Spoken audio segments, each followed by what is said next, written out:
then we're going. Alright. This is my techniques video.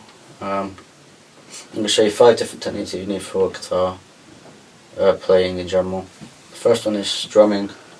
I have chosen this because it's kind of a mandatory sort of technique. You would need it to be able to like progress further into guitar playing.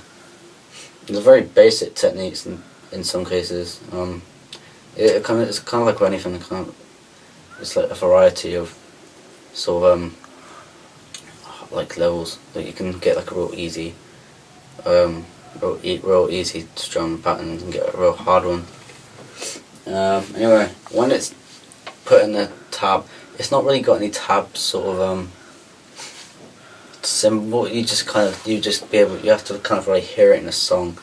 But if it is, it's kind of like just a little block in a tab. So I'm going to demonstrate something now, which is from a band called Queen's Clear Revival. It goes like this.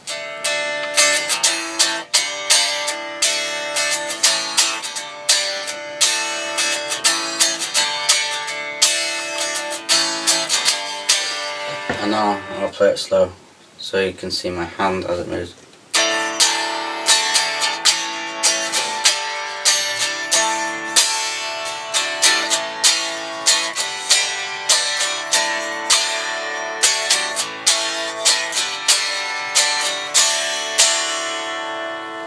Yeah, so it's real simple. It's kind of almost like playing drums on a guitar, almost, just like with a pattern.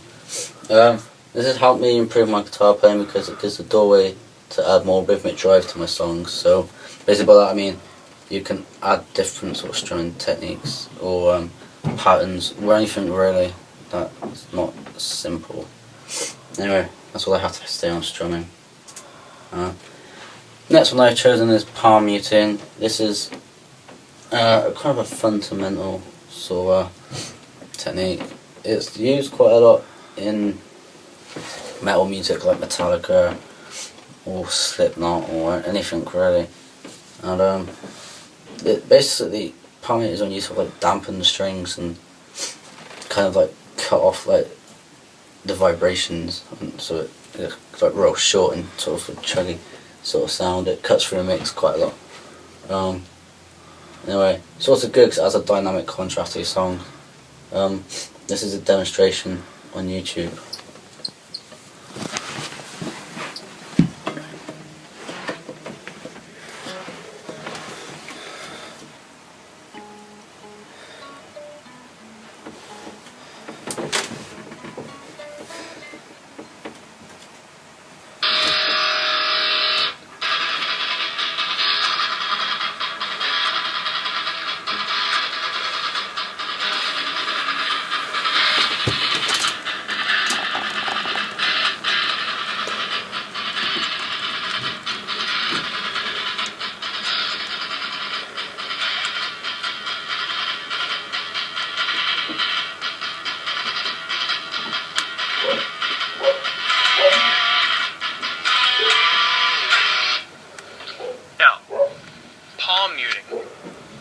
Palm muting is basically where you take this part of your palm, or your picking hand, in my case I'm a right-handed player, I'm going to mute the strings with my palm, so I get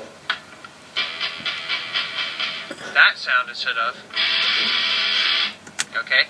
And the way I get that sound is I simply lay that's all I have to say on palm muting. The reason I would kind of pick this is it kind of helped me in terms of being in bands, because like I said before, we've had to play quite heavy music where it's been sort of required to have that sort of sound. If you also put like a rhythmic player, it kind of cuts through the mix. It's also a good another way for letting instruments have their sort of time where you hear them more than the actual guitars. So yeah, that's why I chose it, and that's how it's helped me in some ways. Next one is sliding. Sliding can be quite challenging. It depends. Like strumming or anything, you can have like real simple slides and you can have sort of hard slides. It can vary in terms of a long slide or a short slide. So like jazz or something that's are quite short or fast sort of slides. And the symbol for it is just like a little dash with two numbers saying which fret you're starting from and which fret you're going to end on the slide. I will now demonstrate what slides like. This is sung by Clearwater Revival again. And yeah, here we go.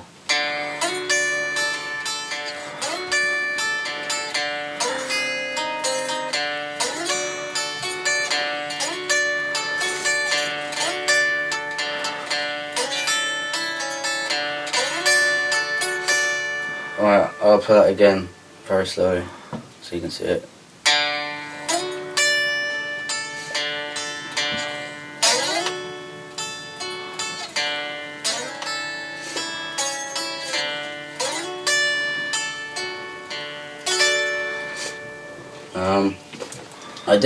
I'll admit I did miss the first bit of it. It's just showing the demonstration, it kind of gives you more like a diversity in your guitar playing because you can use different types of slides associated with different genre, and it's helped me because I used to have to be and going back to the band, I used to have to be a lead guitarist and rhythm, so I would kind of have to know how to slide if I was going to make a solo up, and fair enough, it kind of did work. I mean, if I couldn't really have a fixed solo, I would just do anything in the key and slide around a lot. So that's kind of how it's helped me. Next one is vibrato. This one's quite an advanced sort of skill. It's kind of more like an ambient skill. It kind of just adds more ambience to the guitar and everything.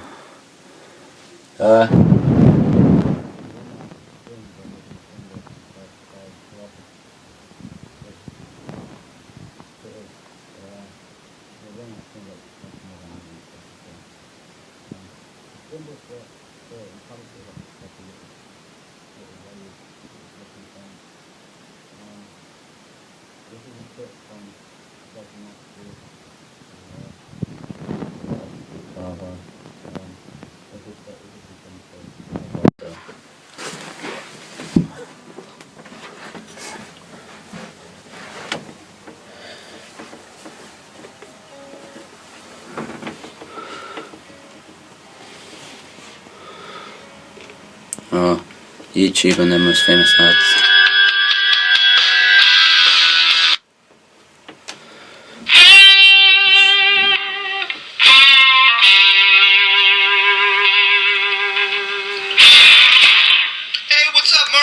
Here, I want to teach you my thought process behind that string vibrato, that shaking, and you hear singers do it with their voice. Now the vibrato, is kind of a personal thing for different guitar players. For instance, B.B. King, when he does vibrato, the guitar is totally still, and his whole hand is like quivering, and he's getting that vibrato. So basically, I mean, ultimately, vibrato is just that vibration of strings that are the vibrations are matching up with the rhythm of and the tempo of the music until it sounds kind of like like a singer, like my microphone. So what I want to do is talk about. I've had a few really amazing guitar teachers, through my process and journey, and anyway, I couldn't really show all it because like 16 minutes long, and but you kind of get the basics of it. It's basically just adding more, trying to get as most out of the string as you can, and you can use this technique in all genres. Really, you'd find it somewhere in every genre, but you might use it in differently in each genre. For example, to add expression or sustain a note. So like in blues, it's kind of used to express how the guitarist is feeling at a time, I suppose. Or if you're doing it in, say, like rock and roll, like something like Led Zeppelin or something, you're doing it to like add more sustain to the note. Like a good example where he adds vibrato is a song "Smells Like Teen Spirit" by Nirvana. When the solo where it just sustains that note for ages, just putting it up and down, adding more ambience to it. This has helped me as a guitarist because I always quite like using quite dark sounds and then kind of like make it ring out and kind of almost like freak people out for it, especially in my songs. That's why I use it quite a lot. Finger picking, like this again. This could be like quite an advanced skill. You can have real simple stuff. Finger picking is when you just basically pick strings with your fingers. It's really kind of in the title. It's like quite self-explanatory.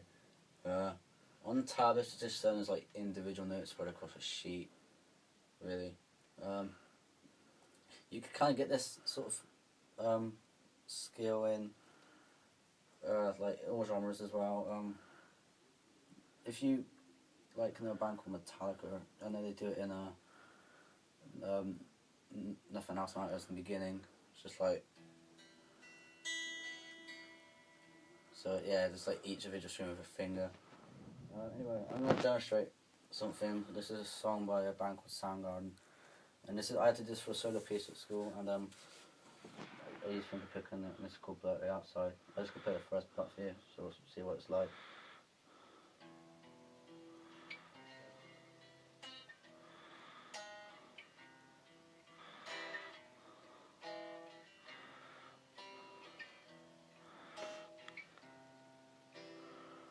I'm gonna play it real slow for you, just take a kick out of my mouth. Tastes horrible.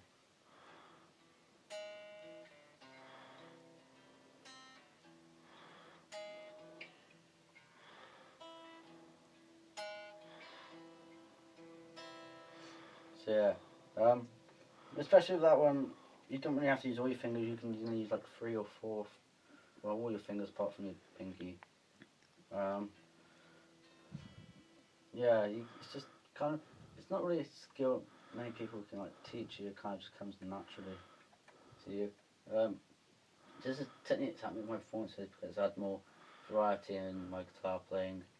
Um, it just kind of had being not using the strum all the time. It's also used a technique because you could pick out tunes with this technique, so you can pick out any bit of a song and make it, finger pick it to add more dynamic to your song, or anything really. I could take something from like a metal piece and just make it completely different, finger pick it, and it might or not have the same good effect, but you can do it with most things. And that's it. Thank you for watching. I hope that helped you in some way. And yeah, thanks.